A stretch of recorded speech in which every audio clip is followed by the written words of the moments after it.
Hi, I'm Catherine Wellman. I wanted to talk to you today about overcoming the obesity pandemic.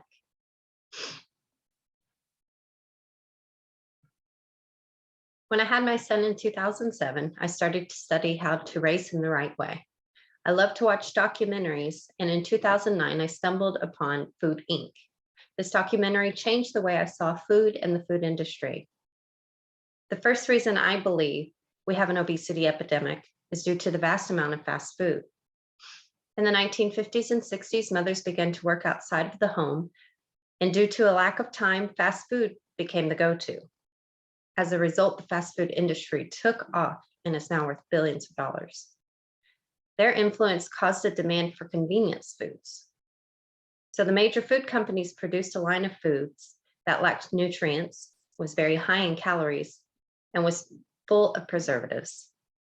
As the industry took hold of the country, it influenced the industry as a whole. We went from farmers markets to processed foods, boxed foods that lasted a lifetime. There was no time for making meals, so the demand led to many foods we see on the shelves and in commercials today. We'll go back.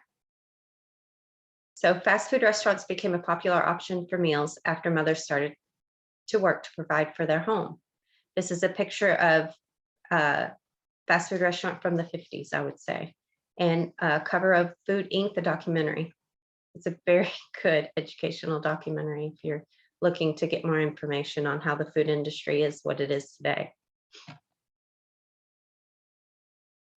And our lives have changed in the last 100 years. We're less active than we have ever been. Our nation was built by men and women who would go out and labor the entire day, so they had high caloric meals to sustain them. Children would walk to school, have recess, and walk home after school day ended. When they got home, there were a lot of chores to keep them moving, and their form of entertainment, was playing outside until the sun went down. By the time everyone sat down to a meal together, they had burned a substantial number of calories. We're now a nation that can work from home, do our schooling online, and even keep ourselves entertained by our electronic devices. As a result, we are eating more calories and burning less. So I showed a picture here from, it's probably more like the 30s, shows children and adults burn far more calories than we do now. Back then they did.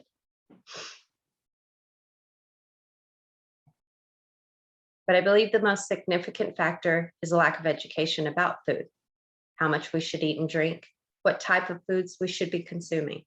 This lack of education means our focus is not health, but what we enjoy and what is convenient. According to News Medical Life Sciences, most adults only need 2,000 calories per day to survive.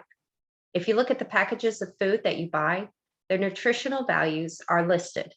After doing more research, I started to pay more attention to the labels that recorded the portion sizes of these processed foods. They were much smaller than I realized. The USDA has an easy-to-use website that will equip your family to make better decisions on what food choices they should make.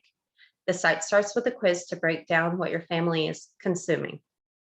Once you have taken the quiz, the site suggests what you should incorporate to abide by the new food recommendations by health experts.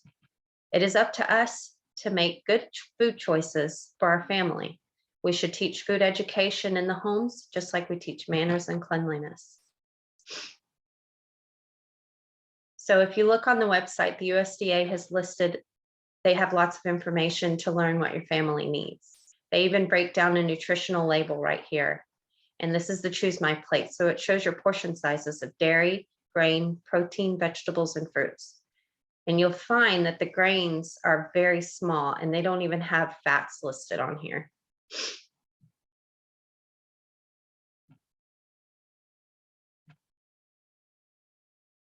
In conclusion, we talked about the influences of fast food, how our activity level has changed, and a lack of understanding about what our body needs to combat this epidemic.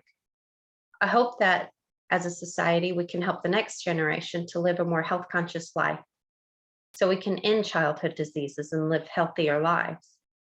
If we could start a food revolution, we can use our dollars to close this nutrient deficit fast food chains. If we pay more attention to the labels on our food and see what we are eating, perhaps we will change the food industry by demanding healthier options. Our families deserve the best, and we can overcome this pandemic with a little more education. I show here, it says a small farmers market typically have locally grown produce.